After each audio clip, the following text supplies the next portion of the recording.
Hey, welcome to the Hell Has an Exit podcast. I'm your host, Bryan Alzate. This show is not affiliated with any specific 12-step program. If you or a loved one is struggling with an addiction, please find a local 12-step meeting. If you believe you may need detox or drug treatment of any kind, please call 833-999-1877 to speak to a specialist. The show is sponsored by United Recovery Project, a state-of-the-art drug and alcohol rehab facility. You can visit our website at unitedrecoveryproject.com.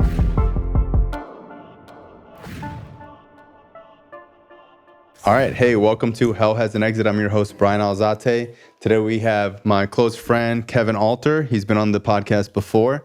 Kev, you have one of the largest, if not the largest, Facebook pages about recovery that I've seen. I know a lot of people want to ask you questions. I know you get asked a lot of questions. Yep. You don't do podcasts ever. No. So I appreciate you coming on the show, telling your story and, offering some wisdom to people out there. You're welcome, man. I appreciate you. Mm-hmm. Well, let me ask you, how many followers do you have on Facebook right now? On Facebook, I think we're hovering at like right under 900,000. Okay. Something like that. Do you know how long you've been doing it for exactly? Is it like 3 years? Yeah, a little over 3 years. A little over 3 years. Because I remember you had another page and you merged it and you rebranded, but the Addicts Diary has been going on for 3 years. I think it's 3. Like those 2 years feel like like maybe 1 6 months. Yeah, like maybe 1 year. But yeah, 3 or I think the page was started in March, so it's probably coming up on 4. Like when you first wrote something on Facebook, were you like what was your thought process the first time? Probably like most addicts, my thought process the first time was probably filled with fear. Mm-hmm. Like, I don't know if this is going to work or if people are going to read it or people are going to make fun of me. And yeah, because I'm sure guys are kind of we make fun of each other, Yeah. So it's especially our friends. Yeah, especially our friends. Yeah, when you do something like that, there's got to be that fear of people are going to be like, oh, look at Kev trying to be some Yeah. Facebook person in recovery or whatever. Yeah. And honestly, most recovery advocates are really cheesy. Yeah. It comes off corny. It doesn't seem genuine. We wouldn't hang out with them in real life. A lot of recovery. That's why I wanted to do the podcast, honestly, because it's I think that a lot of recovery podcasts just aren't authentic. Yeah, give it some authenticity. Yeah, and I feel yours from the beginning caught fire. But I think the first thing that gave me confidence was that I did a little research on the most popular addiction blogs. Mm-hmm. Now these weren't on social media, but I saw that they had millions of subscribers or followers. Mm-hmm. And I read some of their blog posts, and I was like, wow, this is amateur hour, beginner's level. And so I thought, well, if they could do it and they could have this much success, then I could, Mm-hmm. But I'll tell you that I still, every time I post, I still have that fear of the flop, right? That this is going to flop. This isn't going to This one's not going to work. And sometimes that happens, I used to have a metrics in my mind, if I didn't get 1,000 likes in the first 15 minutes or whatever. It was bad. Yeah, it was a bomb. Yeah, it's crazy. Because once you get caught, in that period where it doesn't take off, it's pretty rare that it's gonna take off later. Yeah. If it is not a huge hit, and it's it's weird because it's I'll look at your posts and I'll try and think why did this one go so viral? What is it about this one? You have some that are just so well written and so quick and the simplicity of it. Yeah, the simplicity of it. But then you also have long written stories, and I was telling you, obviously I have a treatment center. We do our own social media, and my business partner Alex was how come we can't get someone to write like Kev? I'm dude, it's not that easy, bro. And he was I don't even read shit. He's bro, I don't fucking read anything. And when I see Kev's Facebook page, I end up fucking reading it, bro. He's good. And I'm I know, bro. I don't know.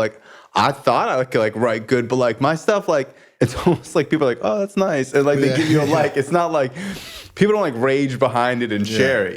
Your stuff goes viral all the time. Yeah, it's a grind for sure. I think it's also in the following. Mm-hmm. I had a following from the beginning that, for whatever reason, really attracted mothers of addicts. That's my base. And they're great followers because they're going to like and comment. Yeah.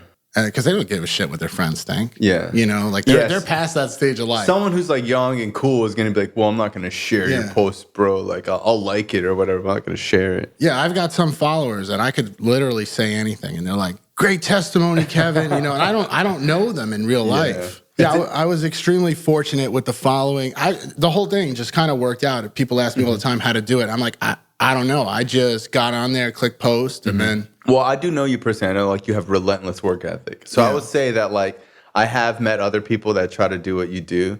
Like they're not meticulous to every little detail, which I know you are, and they don't work 90 hours a week. People don't realize that the Addicts Diary is like a full-time 24/7 thing for years to build it to what it is today. It wasn't just like, hey, I posted too, you know, like. Yeah, why didn't mine take off? How come I did hashtags, bro? Like, you know? Or they think that you're doing all this paid stuff. Because for a long time, I remember people would like to be like, oh, he must spend so much on ads. And I'm like, he doesn't. Yeah, no, too cheap for that. Yeah. To spend any money on ads. A lot, like most things in life, you know, a lot of things are timing, right? If you look back historically at the timing of when I started the page, it's pre the country becoming extremely political. It's pre-COVID, and it's like just at the beginning of the fentanyl epidemic really kicking off, which is when I would say when the stigma really started to get dropped, because a lot of like people's kids unfortunately died who were first-time users, and a lot more people became like, wow, this is a real problem that we're going to have to do something about. Because it's one thing to be like, oh, well, your son Johnny became a drug addict, and everyone in the neighborhood's like, well, that kid was always fucked up or whatever. But when it's like your kid that bought coke one time and it was laced with fentanyl and now they're dead, it's like it's starting to impact people at such an alarming rate where it's not a buildup. Normally someone like becomes a heroin addict. With fentanyl, it's like they went to a party, they fucking sniffed something. Or they thought it was a pill and they fucking died, you know? So the buildup is like, it's not there anymore. Normally it would take like years for someone to turn into like a bad heroin addict. Now it's like instant. Yeah, it's instant. And they don't even have like the ability to just die, you know? Yeah, it's crazy. I always tell parents, like, if I was using during the fentanyl, I'd be dead. Yeah, 1,000%. I was like a 40 to 50 bag a day heroin addict for those 10 years. Yeah, whenever I see like young kids in treatment, I always tell them like, dude, when's the last time you seen an old heroin addict? Like they're not around anymore, bro. Yeah. Like 20, 30 years ago, you'd see someone who had been shooting heroin for 30 years and whatever. Now it's like 5 years, you know, maybe. If 3 years, 2 years. It's like any day it could happen. Let me ask you, what was your first post that like went viral? So the first post that went really viral was that UC Heroin poem. That one went really viral. Yeah. You wrote that? Yeah. That's fascinating. Yeah, that was not a fun time, actually, like debating with people whether or not I wrote it, you know. Yeah, so that was a really crazy thing for me because it was like... That's never happened before. Yeah, it's never happened before. And then like, I wasn't like in recovery that long. I wasn't all that well known and stuff. So I really didn't have like much credibility either. Well, what was funny was how much it was copied and how like, I think some people would be like, oh man, whatever. You were like, this is mine. I wrote this. Take it down. Yeah, I'm going to sue you. I'm going to sue you. This is copywritten material. But that first poem, it was really cool to see how popular it was. Because when I started seeing it from like just random people, I would be like, yo, my friend Kevin wrote this. If you don't take this down right now, we're going to find you. Yeah. Kids would call me or message me and say, hey, I read your poem. It's hanging on the wall of the treatment center I went to. Wow. And like all these different treatment centers and stuff. Wow. Yeah. That's crazy. What The first one though that went viral on the Addicts Diary, Jake helped me write. I remember there was this young girl from New Jersey, and remember in the beginning when people first started overdosing and they were releasing the body cams? Yeah. Yeah, they had either a body cam of her or somebody had recorded her overdose in Jersey and put her on YouTube. I think I remember this. Yeah, I don't want to say her name because I don't know if she wants her, you know. Yeah, I remember this. Yeah, she messaged into the page. It was about 8 o'clock at night. And she said, hey, I'm that girl that overdosed everyone made fun of on YouTube. I remember the idea instantly hit me. And I said, oh, yeah, do you want to show everyone how She goes, I'm 2 years clean now. I said, oh, yeah, do you want to show everyone how you're doing now? And she's like, absolutely. So I texted Jake. I said, I got it for sure viral. So we lined up the photos and we watermarked it. And we just said, like, Jake came up with the idea. It was so simple. It was like, it was her words just framed up better to capture everyone's attention on social media. It was like, my name is so-and-so. I'm the girl that overdosed on YouTube that everyone made fun of. No one bothered to check on me. And today I have 2 years clean. The whole thing was like 30 words. And how about you make that go viral? Yeah. Now, how about you make that go viral? Yeah, because she had gone viral. Because so she overdosed. There's a body cam footage. Yeah. Everyone was posting it, like making fun of her. Look at this junked out girl fucking overdosed on the ground. And that one I've never seen. I mean, we had stuff later on, but to that point, I had never seen anything like it because it instantly took off. And I remember me and Jake were sitting there and we were refreshing the phone. And as we would refresh the phone, like the Facebook app, it would say, 2,100 shares, 2,600 shares, 2612. And it just was like, it didn't stop, remember, for like 5 days. Yeah, that was sick. Yeah, that was crazy. Cool. That post was so good that like years later, other pages stole it and posted it as if it had just happened. And I watched it go viral. I'm like, oh man, this is torture. Yeah. Like watching your idea get stolen and be successful again after it was stolen. It was like, yeah, it's like. But that was the first one on the page. That's sick. And we didn't know back then that like the best time to post after a viral is like right away. So you didn't post for a while? Yeah, we didn't post for like 2 days because we didn't want to affect the reach of it. Gotcha. And now if I see something going viral, I'll post like a few hours later. Yeah, people don't understand how intricate Facebook is. Oh my God. Dude, Facebook. We spent hours and weeks and months studying. You tell me things that I'm just like it is. I remember like on MySpace when you would like copy and paste like your HTML code or whatever, or what was it called? I never used MySpace. You must have been young on MySpace, huh? Yeah, I was like in 8th grade, 7th grade, 6th grade. But I remember like you'd add music to your thing, you'd feel like a genius or whatever. With Facebook, as a user, I didn't even know that you could do things in the background of a page, Yeah. And there's so many things that you can do that just blow my mind. Like when you tell me something, I'm just like, what? You could do that? Yeah, the first thing that we would do is we would never post before 9 a.m. Because at least like where I was from, like you got to figure from 7 to 9 or earlier than 7. Everyone's commuting to work, right, in New York. You want to get them when they're at their desk or their workday has started because most people don't use the phone when they're driving. Yeah. So we would post after 9. And then we wouldn't want to post during like dinner time because people are eating dinner, right? Yeah. But after dinner, they're sitting on the couch. So we would post at 8 p.m. Eastern Standard Time. Yeah. Because at that time, too, we were really like an East Coast following. Yeah. And it's interesting that, obviously, like I met you in Florida, but like when I would go to Long Island, it would be like celebrity status. Like everybody in Long Island was like, yo, what's up, Kev? Like everyone knew you there. Yeah. It's like in Long Island, you really are like somebody that a lot of people, they just love because it's like such a feel-good story, Yeah. So I think with addiction, there's so much news and articles out there about like the overdoses and whatever. And like that's the point of the podcast is that like instead of like bashing the problem, we're talking about the overdose. Like what does talking about the overdoses do anything? Yeah, it spreads awareness, but like I want to have success stories on here.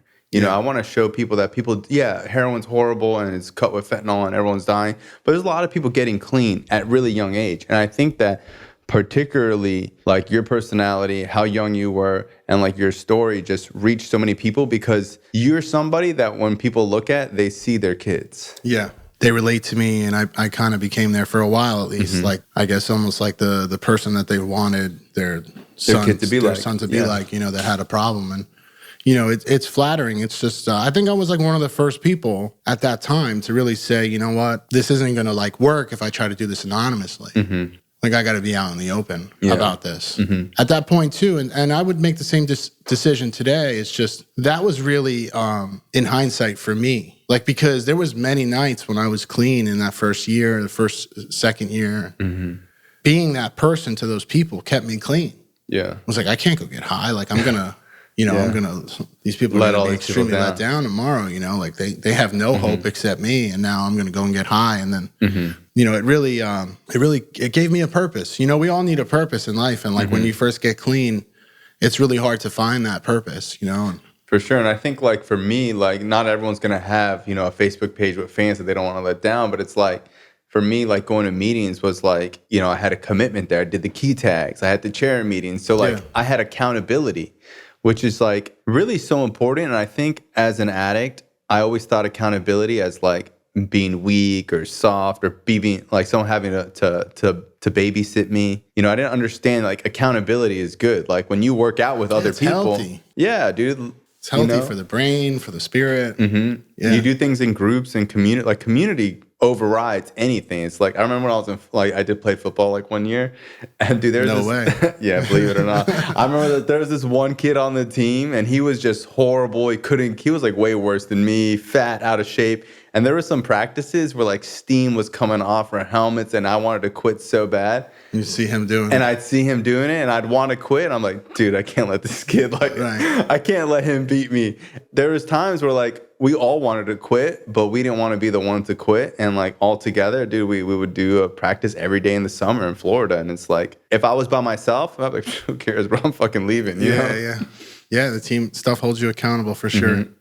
And even the ego, like a lot of people talk about like the ego being so negative, but like you can use your ego in a way where it's like it will get you to do something that you normally wouldn't do. Because I remember when I first got clean, like I was collecting the key tags and I told this guy like, dude, I feel like I'm just staying clean out of ego. He's like, dude, you could, yeah, he's like, you couldn't stay clean and save your life or you're going to die. Who cares? He's like, you'll figure out the intention later. He was like, bro, you'll get over that. I was like, all right. Well, it's like sometimes like grit and ego and not wanting to like look bad in front of other people. Like when I was using it, I didn't give a fuck if I let people down. Yeah, that was a question that I used to get a lot was like, how do you keep your ego in check with so many people saying, you know, how great you are in the comments? Yeah. And the truth was I wasn't really reading a lot of the comments because there were so many people messaging me. Yeah. You know, and still to this day, like I'll read some of the comments for a little bit, but it's a lot. I mean, you can't read 6,000 comments, you know. You can't even respond This is your advice to kids. The goal is to get so many comments that you can't read them all. No, I wouldn't feed into it's true. it. Yeah. I wouldn't let it. I understood, right, very clearly that I was doing the same thing that a lot of other people were doing, a lot of our friends were doing as far as staying clean. I just had the ability to write about it. So I never thought I was like special. Yeah. You know, like we're all supposed to stay clean, right? Yeah. None of us are supposed to be doing heroin. Yeah. The fact that I was celebrated every day and still to this day am celebrated for not sticking needles in my arms is really, when you stop and think about it, completely fucking insane. But I mean, I'll take it. You know, like it's nice to be recognized that I stay clean. And and I think in South Florida and our group of friends, like we have so many friends in recovery. It's not like for us in the recovery community, it's like, oh, congrats, you got 8 years, you got 10 years, you bought a house. Like things like just happen to us that, you know, when addicts get clean, bro, we do what the fuck we want to do. Like we have dreams and goals, we accomplish them, you know? I believe that addiction is such a heavy burden that like once you are free of it, it feels like freaking you were like running with like 100-pound jacket and now you just ripped it off and you can do whatever you want. So I think for us, we kind of get numb to like, it's like normal for us, but to other people, it's like this big, huge thing. But like still today, like when I post my clean date on social media, it gets the most likes out of anything. People just like to see. people love a comeback story. People love the comeback story, For sure. you know? For sure. I just think that for you, like people love connecting with you particularly, like on like some deep ass level, just because your writing connects with them so much. So like people really think that like they know you. And it's like, there might be somebody else with 5 million followers, but they don't love them the way they love you. You know, like your 900,000 followers, like ride for you. Yeah, no, they've been there. There was that time I had the beef with Tom Hanks's wife. Remember that? What? No. Oh, you never saw that one? Yeah, Rita Wilson had taken the poem. Oh, she stole the poem? Yeah, this was during COVID, so I had plenty of free time. Oh my God. You know? And I was like, wow, she just stole the poem, you know? What did she do? Like she screenshotted it and posted it, or she rewrote it? She had it like written on some type of background or whatever, and then was like promoting her. I think she's a singer. I don't want to misspeak on the actual turn of events because I just remember that the poem was up there and she was crediting someone else. So because I had gotten the blue check on Instagram, I got right on there on the Addicts Diary Instagram and I was like, how about you credit the author? And then I guess a lot of my followers started messaging her. Yeah, so then I took it like I was fired up. Then I took it like one step further and I screenshotted her post and I reposted it, except I branded it stolen, like across in like big, bold red letters. And then she started responding to me in the comments. And anyway, after a while, like the followers. What did she say? She was just, I don't know. Was she apologetic or was she like? No, what? at first she was kind of like a little snooty and like pushed us off and I kept like zinging her in the comments. And then my followers, like you were just mentioning, you know, they came through like they always do and they were giving her hell. Yeah. And so she changed it or whatever. But I remember I called up Jake at the end of the night and I said, one thing's for sure, bro. I said, by the end of tonight, Tom Hanks is going to know my name. You know, like he's laying in bed right now with his wife. And his wife's talking about it, dude. Like this fucking heroin addict, Kevin Alter, just ruined my post, you know? Well, but yeah, in the end, she made it right. Yeah, well, I remember like we would both have, because I remember, I'm not going to say who it was, but somebody had taken a story that you put up there and then copy and pasted it. I used to be kind of harsh about it. The thing was, like, I messaged him and I was like, dude, like, you know, I understand that you guys make recovery content. Like, we do too. You copy and pasted what we wrote and then you stole the picture. Right. And the guy was like, well, I'm just sharing the story. And we're like, no, bro, because if you wanted to share the story, you'd click the share button like a normal fucking person. Right. And I think that you are the only person that I know that was making original content. Most people were doing the chop and screw. They would just, you know, take 3 posts and like put it together. Yeah, they do the mixtape, the remix. They were just like remixing posts. And like every once in a while they would post something original, but it wasn't like good, you know, it'd just be like a caption about them using. Well, I think the truth is that I think a lot of people can make the content. They're just lazy. I don't think so. Yeah?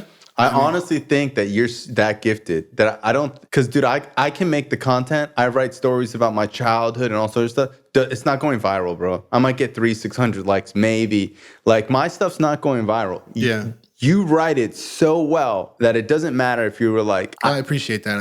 Sometimes I don't give myself. I'm just letting you know, bro. It's not like if you locked me in a room, was like, here's a pen and a pad, just write as vivid as your best. Yeah. I would come out and like. People might like it, but it's not like gonna get notoriety. With you, you're like, dude, I was driving on 595. I wrote this poem when I was eating this Big Mac with ketchup on the side of it. I definitely write him quick. Yeah, I don't know. I guess I deserve a little bit of credit. I mean, it is hard to go from nothing to building that type of following. You know, there's timing involved in it, but I guess at the end of the day, the content is good. It's a real fine line you have to walk, right? You want people to understand that, hey, this guy was really shooting dope and coke or whatever whatever the post's about. But you also don't want to make people want to get high, right? Because you could glorify it like really well. And I had like one post one time where this girl was like, you know, people would comment like right away, and I hit refresh, and she was like, "Oh my God, I'm gonna throw up,"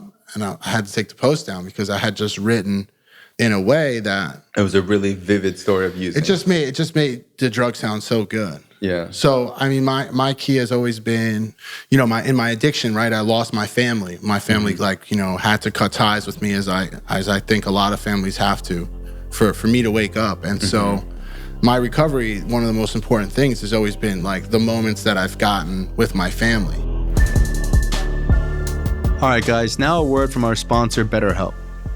It can be tough to train your brain to stay in problem-solving mode when faced with a challenge in life. But when you learn how to find your own solution, there's really no better feeling. A therapist can help you become a better problem solver, making it easier to accomplish your goals, no matter how big or small. If you listen to the show, you know that I always encourage people to go to therapy.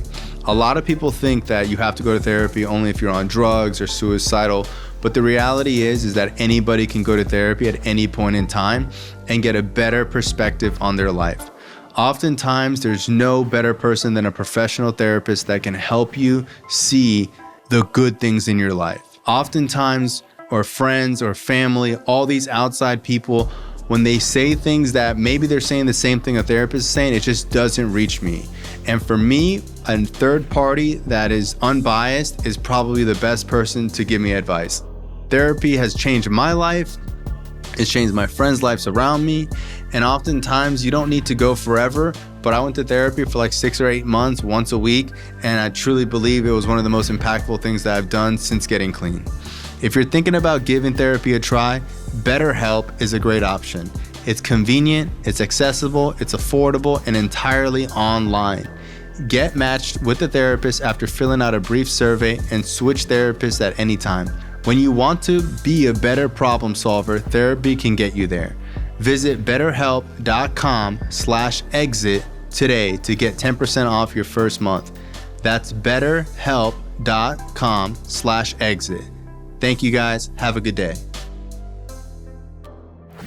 Because I was apart from them for so long. You know, my mom, my dad. Is this the Missing Vein post? Miss the Vein post? Miss the Vein post? Do you remember that one? No. I'll go back. How's that one go? Do you remember where you were making a post? Oh, you sent me a picture and you're like, I never missed the vein. And I was like, oh, no, that one went, yeah. That went pretty viral too. Yeah. That was fire. Yeah, I wrote that one down here. I was laying on the couch and my vein was popping out, and I'm like, yeah, I never missed. Yeah, I think you helped me write the ending to that. Yeah, see, that was the other thing that I would do is I would send the post to like 5, 6 people before I would post it. And they would say, what if you change this? And I would take the best combination. You know? Yeah, because that post was like, obviously I missed 20 years with my mom and all that stuff. I missed all these Christmases. That's right. I missed that dinner. is the one. But there's been a lot of posts about my mom. Yeah, and I think that what resonates with you is that a lot of addiction stories, a lot of people's stories is that they came up with a broken home or they were really insecure as a kid or whatever. No, I didn't. No, your story is like the opposite. Your story is and like... I never pretended to, and we learned that as we stay clean longer and longer, that like, hey man, the fact that I became a heroin addict is the only thing I can blame on that is Kevin Alder. Whether my mom and dad hugged me as much as they did when I was a kid or if they didn't, like we don't really have an excuse for doing that. Yeah. Because there's people that grow up in horrible situations and they become doctors and lawyers and... But no, I come from a good family, and they raised us. My parents raised us correct, and I'm grateful for that today. That they were so strict, and that that I have this work ethic. I mean, my dad used to have us like raking fucking leaves in like January, like to make sure that the lawn looked perfect. And I'd be like, "What the fuck? Why are we outside raking leaves?" As like my neighbors had their landscapers come by. And I don't know why he did it. I guess at some point you got to learn how to rake leaves. Yeah. That's how my dad was. I remember the same thing. Like I remember it'd be like Sunday morning, and it wasn't like, "Hey guys, Sunday morning we're doing landscaping." It would be like Sunday morning, 5 a.m. Wake up, grab your stuff. I'm like, what? And like my parents never let us sleep in, no matter what. It was like we're gonna remulch the front yard, and I was like, why? Yeah. And my parents used to say when I was a kid, like.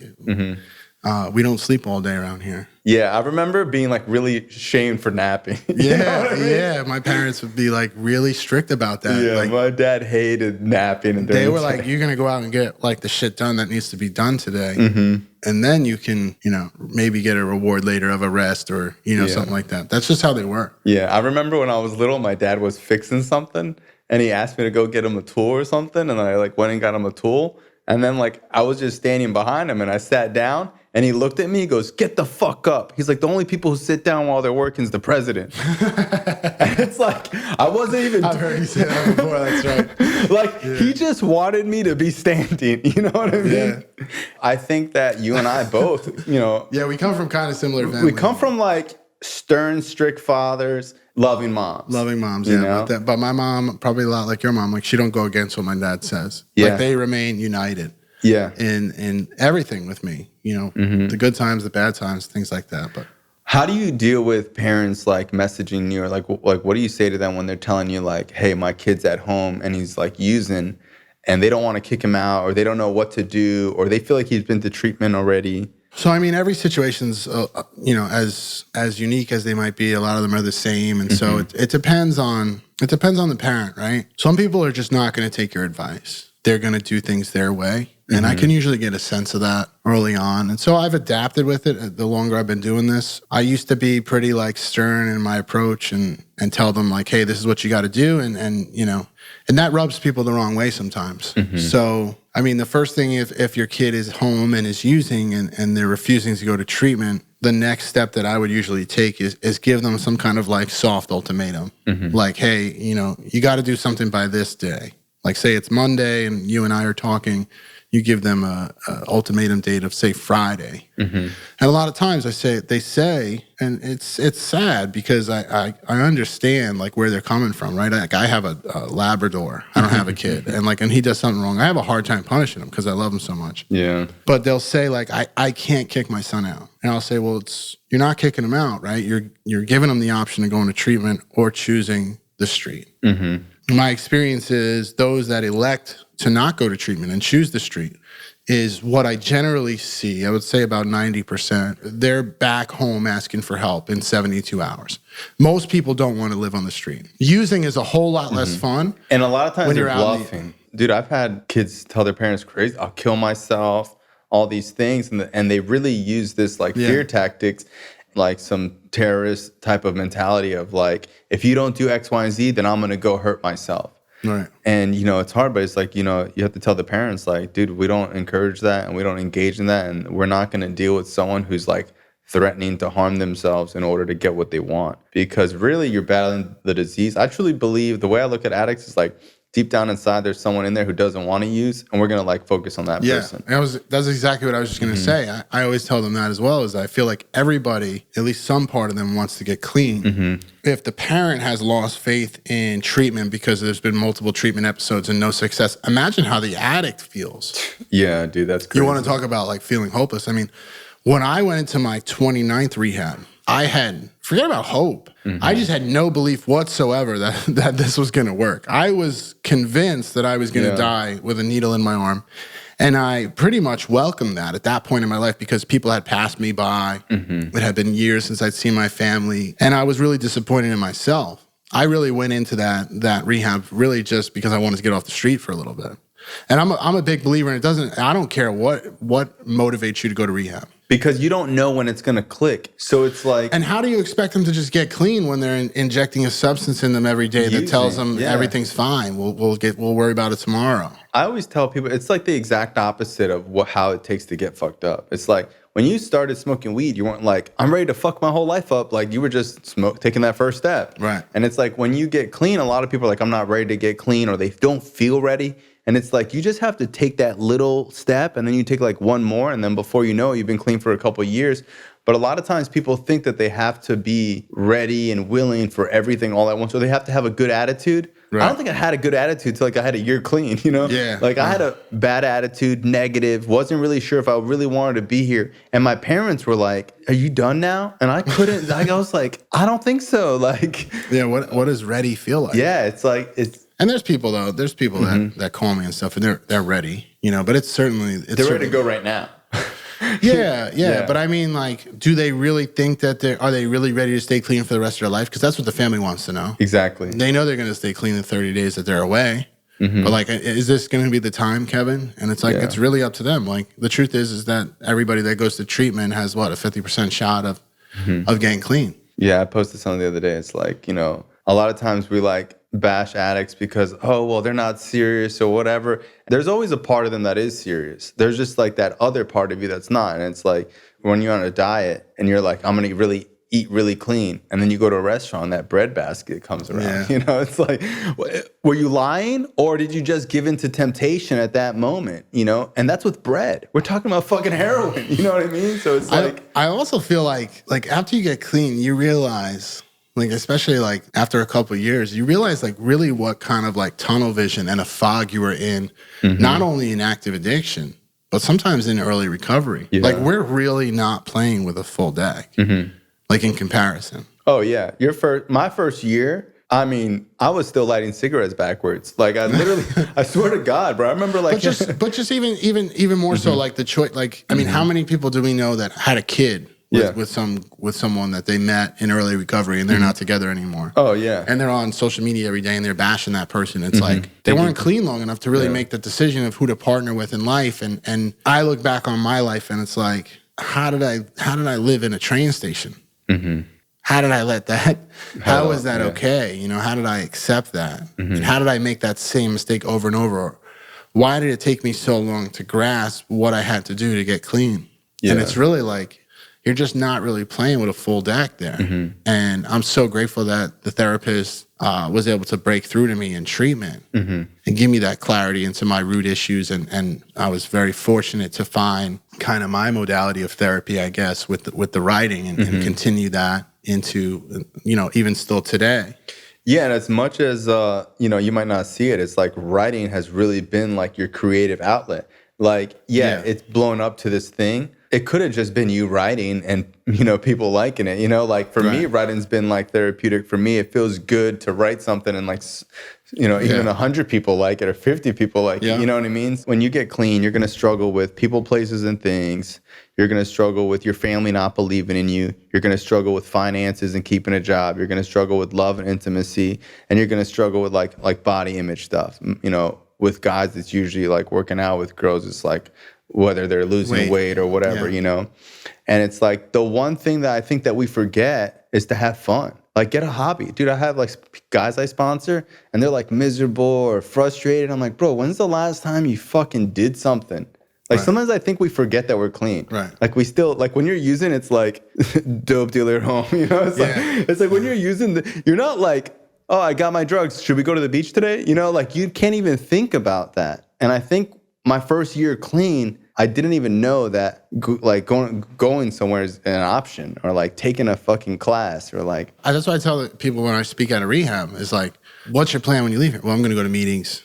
It's like, okay, so let's just map out your day, right? There's 24 hours in a day. You're going to sleep for, let's say 8, and you're going to work for another 8. That's 16 hours. You're going to go to that meeting. That's 17 hours. You still got what, 7 more hours? You know, and people sit around and they think about how recovery sucks. They're like, or they sit around and they you know, they hate on themselves or they hate on others. When, like for me, you know, I got into working out. I got into writing, you know, as corny as it sounds, right? It wasn't me at all. Like, I was not a good guy when I was using. I wasn't writing and stuff. But you got to find something. You need a hobby, you know? You know, it's not that life's boring or the halfway house is boring. It's that you're boring. You know, and you really got to challenge yourself and do things like outside of yourself. I remember it happened to me when I was in the last treatment center. I knew exactly how to get out of like doing the activities that they would take you to in treatment, which was like bowling. I was dope sick and the tech came in. It was like the Saturday and they were taking us on the activity. And he said, hey, Kevin A., we're going bowling at 3 o'clock. I remember he looked very scared of me because I kind of like... Can be intimidating, Yeah, and I just like popped up from the bed for a second. I decided at some point during that treatment very early on that I was just going to try and do things different, right? Despite everything that was going through my mind, like, you know, I wanted to say like, you should shut that door and not come back here, you know, because I'm not going bowling. But I was like, okay, brother, I'll be ready. And I remember I went bowling and I was so dope sick. You know, like that lingering effect, like the whole week I was so dope sick and I was starting to have like a little bit of a reprieve from it. I went bowling, bro, I had a fucking blast. Yeah. With like, you know, you go to a bowling alley with like people from treatment, it's like not cool at all. Like you're in there, like everybody knows the treatment center's here. Yeah. People are like, they're looking at they you look like crazy. You're on the short bus. Yeah. And bro, I went, I was just like, fuck it. You know, this is where I'm at. I'm going bowling. And I had a blast, bro. Yeah. And I have to remind myself to do that even still today. A lot of times there's people that I see and stuff on social media and I'm like, this guy's a fucking dick. This guy's an asshole. Because however they choose to live their life, they choose to live their life. And then at some point or another, they'll ask me a question or something and I'll start to talk to them. I'm like, man, I had that guy totally wrong. Yeah. We cut ourselves short, you know, by not trying things. Prejudging and predetermining. I'm really bad at how it's going to like come out, you know? I'm really bad at it. What is the process like of getting someone into treatment? For me or just in general? I guess for you. Well, for me, a lot of times the people that reach out to me, they don't want to go to treatment. So, you know, their family will reach out. They usually come to me because somebody else had said I performed some miracle and I got their kid to go to treatment, right? And so, you know, I'll talk with the family about, you know, options for them, what's, you know, they'll explain what's going on, what the loved one's using. And then it becomes a game of, you know, you got to be ready at all times. Like that person, if they refuse the option of getting help, I always tell the parents like, hey, we'll keep trying until they are ready. Yeah. Because I'm a big believer in that in active addiction, everyone's going to have a bad day. And there's going to come a day where suddenly the idea of getting help sounds better than another day of using. Yeah, like when you get beat on your last bag, you're like, and then someone says ready to get clean, you're like, fuck. You know, like there's that window. Yeah, that small window. Window. That's why I tell parents, like, if you can expedite that process, you know, cutting off resources to the loved one, making it harder for them to use, making their using less enjoyable, then they'll be ready for help sooner. Like I went to 29 rehabs because I was living on the street. If my mom and dad just let me stay home in Massapequa Park, but I never went to rehab, chilling, I would be like my friends that never went, and you know they're gone. Yeah, and I think that when I talk to parents, sometimes they'll be like, well, you know, he doesn't want to go. I'm like, why would he? He's at home. He's got a place to live. Yeah, no, that's the most common rebuttal. He doesn't want to go. And to that I say, yeah, everyone doesn't want to go until they go. Yeah. You know? No one wants to go. No one wants to give up their cell phone and go sit in group and detox. It would be weird if you wanted to go. Yeah. And some people do want, sometimes there's these weird... 1%. There's this 1% where you're like, hey, bro, you want to go to treatment? Like, why don't you ask me sooner? They're ready to go. And a lot of times I see it with like husbands. Like sometimes like there'll be like this husband's like really quiet or reserved and like everyone's scared to approach him. And then like they'll sit him down, ask him to go to treatment, and he's like, pack my bags, you know? And it's just like, you never really know. Some people are waiting for them to be, you know, they're begging, they're crying for help inside. I think I was. I think that when I was ready to go to treatment, dude, it felt like someone airlifted like a helicopter into like, I was like stranded on an island. I felt like I was getting saved. I'm not sure if I told you this story last time or not. Did I tell you the story about, I got a call from a mom one time, and she tells me that her son needs help and that he won't get help, and that she'd like to do an intervention. So I'm like, okay. She goes, I gotta warn you that, like, you know, my son's violent. Okay. You know, like, how violent? She's like, well, you know, like, he beat up his dad a few times. I'm like, all right, well, I'll bring a couple of guys, and we're not there to, we can't, like, you know, fight with him and stuff, but I'll show up with, you know, a few guys, right? So we get there, and the kid's in his room, and he's like 18, 19. Wow. We get there, and his room's on one side of the house, and the parents have this nice living room. We sit down, you know, to my surprise, the dad's a big guy. Mm-hmm. So I'm like, shit, man, we got like John Gotti in there, you know, like, we're in a lot of trouble here. Like, so I got my 3 guys with me, or 2 guys with me, and they're explaining stuff, and they're like, yeah, he takes, you know, he smokes weed all day, and he takes Xanax, and he gets in these rages. I'm like, all right. So there's the kid's bedroom, there's a dining room table. Directly to the right is a bathroom. Mm-hmm. And so I got a guy in the bathroom. I got the parents and another guy behind the dining room table. And there's me next to the dining room table. It's like doing an exorcist. So, no, I was like worried if he's going to come out swinging that. We got him from all sides to peel him off me. So I'm like, all right, I'm going to knock on the door. Mm-hmm. So I go up and I knock on the door kind of nicely, right? Because even me, I'm a little bit worried. Like, I don't know who's in this room. So I knock on the door. I'm like, kid says, who is it? So I knock again because I don't want to say it's Kevin. I'm here to do your intervention. I just wanted to open the door. Uh-huh. I knock again and I take like 2 steps back. And bro, the door opens and it's this little kid with like acne and young kid. I'm like, hey, what's up, man? I need to talk to you about getting some help. And he's like, he looks up at me, he goes, okay. And bro, it was like a 35-second conversation. Uh-huh. I was in the back. I said, hey, bro, listen, you know, mom and dad told me what's going on. Like, you're fucking up your life. They want you to get some help. Mm-hmm. I don't think they're going to let you stay here anymore. And like, you're heading down the wrong path. I don't want you to waste 10 years of your life like I did. Are you willing to get some help today? He's like, yeah, sure. Wow. And it was, you know, sometimes like to, you know, when it's your own set of problems, right? Yeah. It's your kid, it's hard. Yeah, it seems like. Sometimes it's an outside perspective of it. And I mean, I was shocked, bro. I was expecting like this, like I said, like this, like this mobster to open the door and just come out of there like a bat out of hell. And it was this little kid. Like, you know, and he was young. I have this, a similar story. Well, not that similar, but I remember this one time, like, you know, dude, me and my dad have such a good relationship. Like, I think my dad is the most blown away person that I've clean. Like, I think nobody. Mine too. Like, dude, my dad lived a rough life. He'd seen a lot of shit. After he dealt with my ass, he was like, yeah, this kid's not coming back from me. Yeah. You know, my dad did not think I was going to turn my life around. And when I did, he's like so proud of me now. Yeah. I remember he called me and he's like, Bryan, there's this girl, her parents are struggling with her using. You need to go talk to them. And I was like clean 3 years. You know, I didn't do interventions. I didn't own a rehab. I wasn't like in the business or anything like that. So I remember he was like, you just got to go over there and talk to her. And I was just like, I don't really do this, Dad. Like, I mean, tell her to go to a meeting. He's like, you got to go save her. She's just like you. She's been using. And I was like, all right. So I go over there and they live like in a nice house, like not far from here. And the mom is like doing the typical, like, I found this in the trash and I think she's doing these or whatever. I'm like, okay. So she pulls out this pill that she found. It's a Roxy. And I hadn't seen a Roxy in years. And I was like, Jesus, lady, you know, like, yeah, she's on opiates. Like, okay. And the mom's like, she's going to be here soon. She's been texting me all day for money. And I'm like, well, do not give her money. And she's like all scared. Like, if I don't give her money, she's going to scream and, you know, whatever. And I was like, don't give her money. I already set up a treatment center for her to go. Like, she's going to go.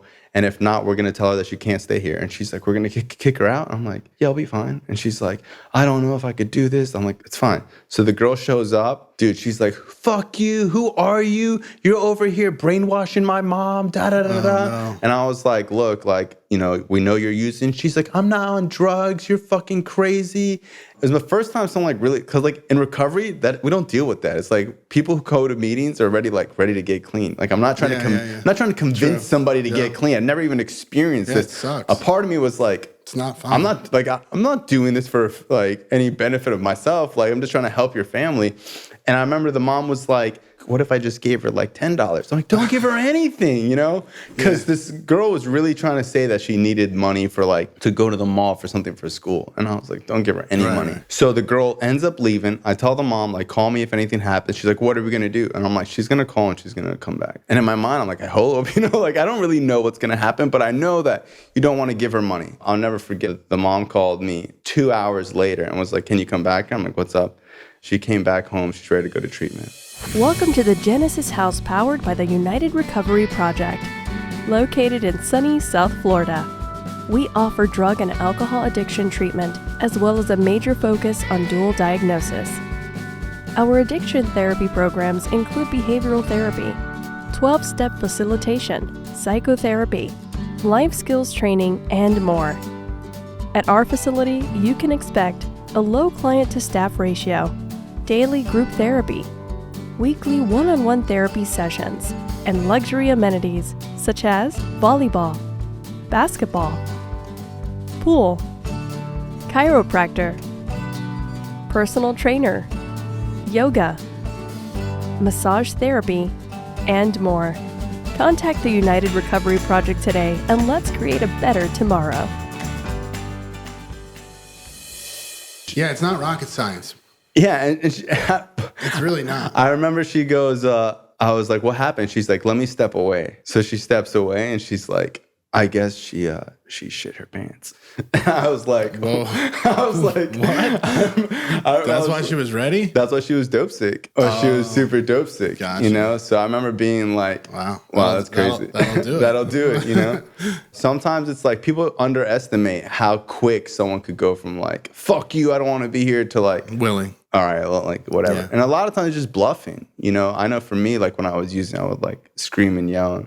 I think a lot of parents are just scared of their kids. I mean, this is one thing that I refuse to do, but I can't tell you how many parents will reach out to me and say, hey, my son Bryan's using, and I'm like, he needs to talk to you. Like, you're the guy. And I'm like, okay, no problem. She's like, could you call him? I'm like, yeah. And they go, all right, but don't tell him that I told you to call. And I'm like, okay, so I'm going to call up your son that's using. I'm going to say, hey, my name is Kevin. I heard you're using drugs. And the first thing they're going to say to me is, well, who gave you my number? And then I'm going to lie to them, right? And now you want this person to trust me. So now we started this relationship off with a lie. It's a terrible idea. It doesn't work. Yeah. We got to confront this head on. Yeah, they're afraid of the confrontation. Or you pull up to the house and they're like, shh, he's upstairs. Yeah. It's like, yeah, no shit. That's why we're here, right? We're going to talk. No, but you didn't know you're coming. Yeah. Well, like, we gotta say to him that, you know, the gig's up. People are just scared of their kids. Yeah, I remember I was talking to someone and their daughter was drunk, passed out in the other room. And she's like, she was drinking all night. I don't know what happened. She had one drink. I'm like, that's because she's an alcoholic. And the lady was like, don't say that to her. She'll go crazy. I remember being like, People think people aren't as ingrained into it as us. But it's because every time they try to say she's an alcoholic, she gets all crazy and angry. And it's like, of course, you know? Yeah. Let me ask you, what was your first year like compared to like year 2 and 3? My first year was awesome, man. My first year was like when I realized that I was like actually staying clean, hitting those milestones of month after month. And the work I did with my sponsor, Saul, was incredible. The step work. You know, that really changed my life. And then like it was exciting. You know, I got my first apartment, I got furniture, and then the holidays, and then the birthdays. And I mean, it was awesome. Probably the happiest time of my life. What type of furniture did you get? I can't remember the name of the furniture store. We'll tag them in the post and figure it out. Yeah. No, just because like I remember the first time I bought a couch and it was like from IKEA. Well, you know me, I like to move a lot. So like my first apartment was furnished. That was in Lindenhurst. And then I got a second apartment in Amityville that was furnished. But I think still in the first year, I had gotten like my first like house rental. It was like one side of a 2-family. And I went and bought furniture. But I remember that my mom came over and she like helped me hang curtains. And Diane was there. And, you know, we furnished it. It was an amazing thing, you know. And then you start building up your stuff, right? Well, it's like when you're using everything so temporary. So it's like when you're using, it's like you don't paint the walls, you know what I mean? It's like you don't hang anything up. Dude, I had nothing when I got clean. So I was like building up my sneaker collection and, you know, acquiring things. And Then you start to learn about that you're filling a void. Yeah. I remember my sponsor telling me, you know, hey, like this is only going to bring you happiness for so long. You know? I remember. Then you go get an overpriced car that you shouldn't get. And I was stuck with that car payment for a while. And it's like everyone does that. You know what I mean? I'm just so glad I didn't do the tattoo thing. Me too. Oh my God. Me too. My parents say me all the time, especially my dad. He's like, you got to be like the one guy who's in recovery who's got no tattoos. Yeah. And a lot of parents will ask me that as well. And it's like, I didn't have money for tattoos when I was. I remember looking at people's tattoos and be like, that's got to be 20 grand. Like, Well, Mikey Ave. Yeah. Mikey Ave is covered. You know, and he got his side dye. He hasn't colored it in. Yeah, he's got a lot. He was one of the first people I saw in early recovery. I was like, man, you got a lot of tattoos. Yeah. No, I never did the tattoos, but and I'm not saying like to bash people with tattoos. I just know that my tattoo ideas were so dumb that if I had them now, I'd just be like, yeah, early recovery. Sorry, like I was retarded. But yeah, that first year was a really beautiful process. You know, reconnecting with my family, just doing like living life the right way. I had a car that was registered and a driver's license, and my credit card bill would come, and I would pay that. And I think during my first year, looking back, it was like the most beautiful time I've ever had. But during it, it was like my mind was so negative that I would ruin even like good things happening to me. You know, like I would get a car and then I'd be like thinking about why it's not like this car, or like I would only be able to enjoy things like very briefly until I was like already complaining about them some type of way. And I think it took me like a year to like settle with my feelings, you know? Did I ever tell you what happened to me in my first year clean, when the night I had the really bad urge to get high? You know, like the later part of my using, I was, except for my last run, 2012 to 2016, I was living down here, right? You know, I really didn't know a lot of drug dealers in New York anymore. My last run, I was with that guy I AMA'd from a detox with, and we were up in the Bronx with his people, whatever. I don't have the Addicts Diary yet, but I'm writing on Facebook, and I have some notoriety and stuff. And so I make up my mind that, you know, I'm going to do a little bit of cocaine. But I'm in this really bad position, right? Because I don't know anybody that sells cocaine in New York anymore. And I can't ask anybody because everybody knows that I'm clean, right? So I Google like how to find cocaine or whatever on Craigslist at the time. And it tells me to type this in and this in. I don't want to teach people how to do it, right? So make a long story short, I get some guy's phone number in Manhattan. He's down by the Empire State Building. And I'm like, all right. And he gives me the price. It was like $200 for an 8-ball. And I shoot down there. And this is... Aren't 8 balls like $100? I think they used to be 150 because it was like 50 a gram, but you were getting 3.5 grams, so you would get a little deal. But this was Manhattan prices. So he was she said 200. I didn't give a fuck what he said. I was ready to go. I was clean just about a year. I had money, and I drive down there. The whole way I'm driving there, I know I shouldn't be doing this. And I'm praying that I'll stop, but I'm locked and loaded, bro. You know, and I think I even stopped and got like a bag of syringes, right? And I don't think I ever wrote about this story. I should. It's ashamed of it, but it's been years now, right? So so I go all the way into Manhattan, and the guy's like, this is pre-COVID and back the way the city is now. So the city's packed. He's like, hey, pull over here and wait for me. What kind of car are you in? I'm like, I'm in a black Infiniti. And he comes up and he does a quick hand-to-hand. I give him $200 and he gives me a plastic bag with cellophane inside it, wrapped up real tight. And so I go to like down 1-2 blocks in case anybody saw us. And of course, it hit me like it always hit me. I'm like, I'm not making it home with this. Like, I got to shoot some of this cocaine. And I go to I start opening up the baggie, and it's just wrapped up paper inside like 6 layers of plastic. God. And so I throw the car in reverse, and like my eyes hit the rearview mirror. And I just say to myself, I'm like, you don't belong out here anymore. You know, you're not cut out for this anymore. And so I pause for a second, and I'm pissed because he just took $200 from me. And I just laugh, and I say, he just saved you $20,000. Wow. And I drove home. You didn't get high? That was the last time I tried to get high. Oh, my God. Yeah, I was like, man, you know, 10 years, I never got robbed. I never got beat. You ain't cut out for this anymore. Yeah, it's crazy how angry we could get. Well, like when you know what I did?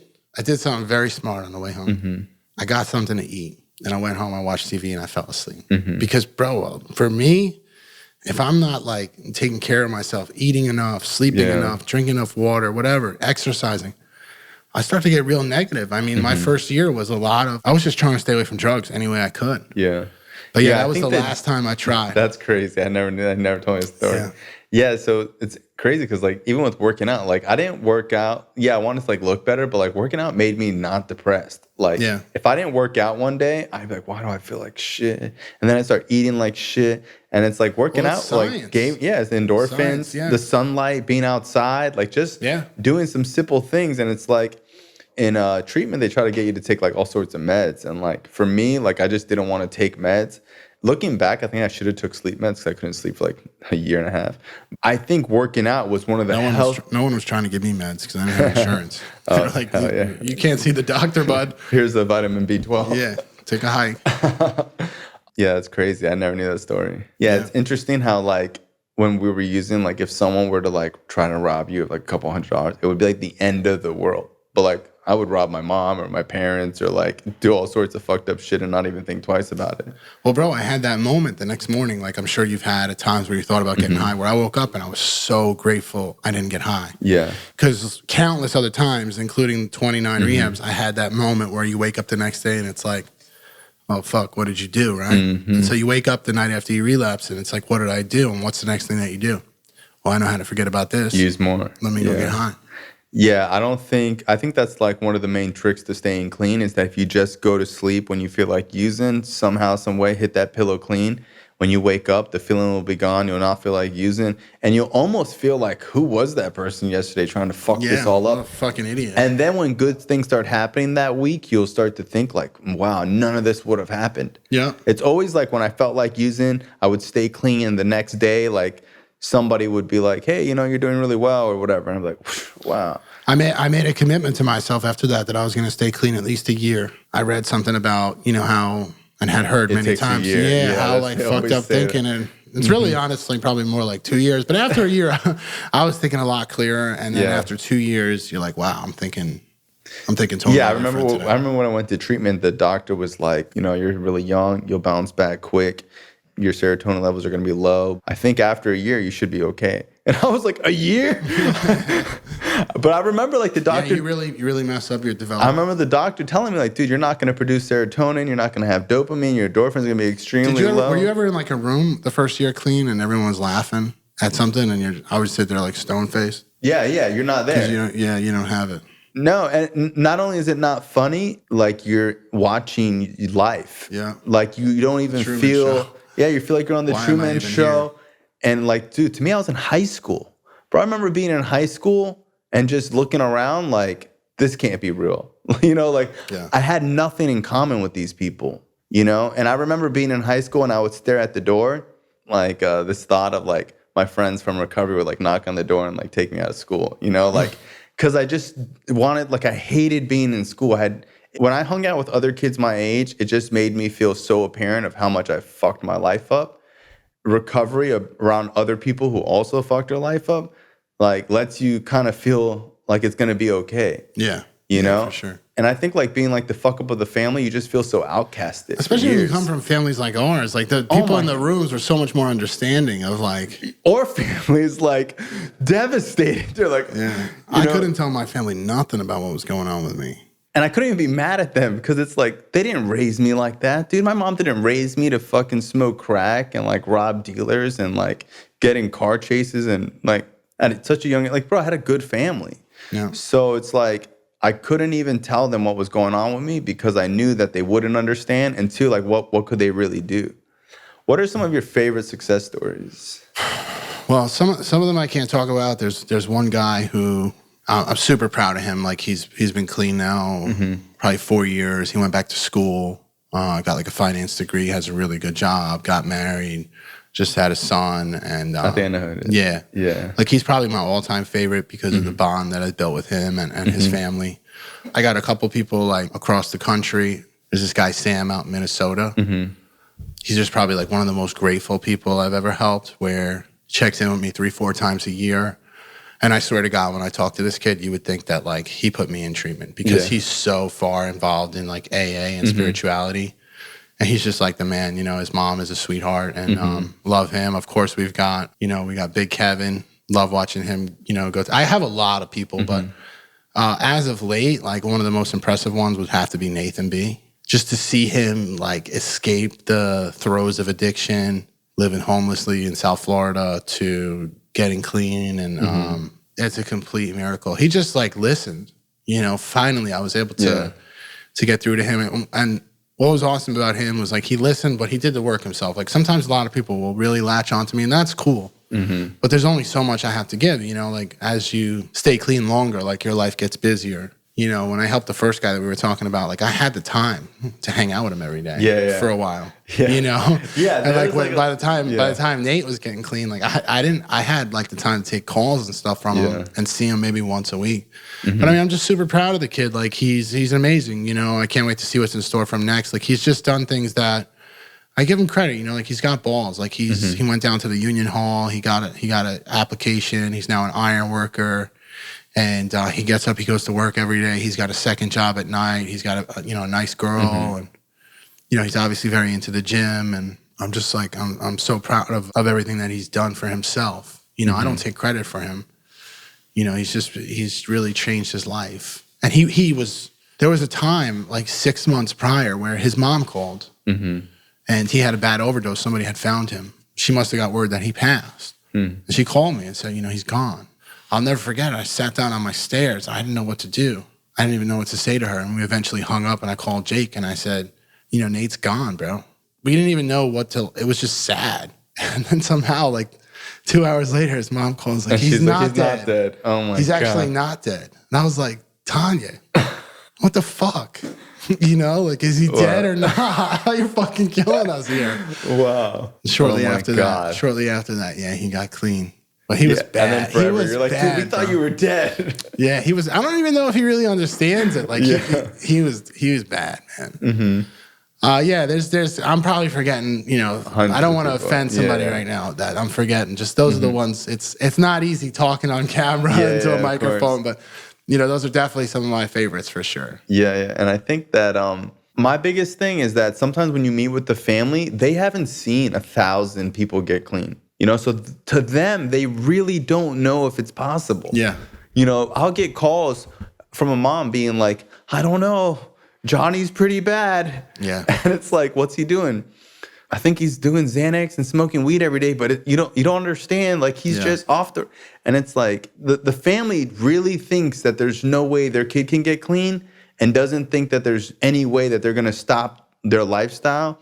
And it's like, there was this girl that I helped get sober. And her parents was like, I don't think she's going to get sober. She's going to be like her aunt. She's going to be drinking for the rest of her life. And I'm like, and it's not that they don't love them. They just truly have never seen someone stop drinking that's an alcoholic.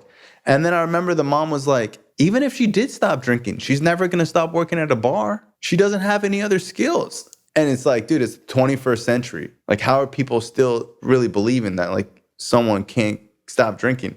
And dude, she's been clean over 10 years now. After a year, she stopped bartending. Now she's like, did yoga for all these years. And it's like, it's so amazing to see. But if anything, it's like cool to like see the family be blown away at like, wow, I never knew this was possible. Yeah. We can't forget Angie. She's a good success story for us. She's going to lose her mind if I don't shout her out. So Angie, is a miracle, she's done, and watch her grow and become a mom. And, she's got someone that she's dating very seriously, and become become a better person. She does tons of therapy and stuff. I like people that I don't dislike other people. I just like people that you can give the ball to and they run with it. Yeah. That really impresses me. And they check in with you every couple months. Well, Angie, unfortunately, she checks in with me. I'm like, have to tell her sometimes, like, she's chilled out a lot. But in the first couple of years, I was like, all right, we get it. You're staying clean. Yeah. No, she's great. She helps us run the page still. That's cool. Yeah. Yeah, I remember you sent me a video of an intervention once, and it almost made me cry because I remember just thinking, like, dude, I wish someone talked to me. I think, like, my parents were scared of me and, like, my family was scared of me, but, like, I know, like, if Kev Alter came to my house, like, you weren't scared of 17-year-old Bryan. You know what I mean? Yeah. And, like, I know that, like, somebody like you could have came and talked to me, and, like, instantly I would have been like, dude, this guy used to shoot heroin, like. I wish someone would have done it for me too. I wish stuff like this existed, when I first started going and getting, having a problem. Like my parents, I probably told this on the last episode, but I'll say it again. My parents and me, we found my first treatment center this shows you how far back this, in the fucking phone book. Yeah. Like there was nobody that was doing this. Yeah. And they popped open the phone book, and that's how we found the place I went to. And even with the podcast, it's like I remember the only thing I knew about addiction was intervention. And when you watch intervention, there's no hope in it. They don't get clean. Every episode, the show? Yeah, every show ends with like He left 3 weeks into treatment. Yeah, he left treatment, AMA. He died. He was found in a dumpster, and then like that's it. Yeah. There was no hope that people were getting clean. So it's like instead of like It's gotta be hard though after being on like the TV show. I know people there's people like in South Florida that are like, yeah, I was on intervention. Really? Yeah. How do they not know they're on the show though? I think that they tell them that it's a documentary about addiction. So they're not. But how many people are gonna fall for that? At some point you gotta be like, wait a sec. Hold up. This is intervention. Wait a second. Yeah. Is that show still on? I don't know if they do new episodes. One last question. Importance of sober living.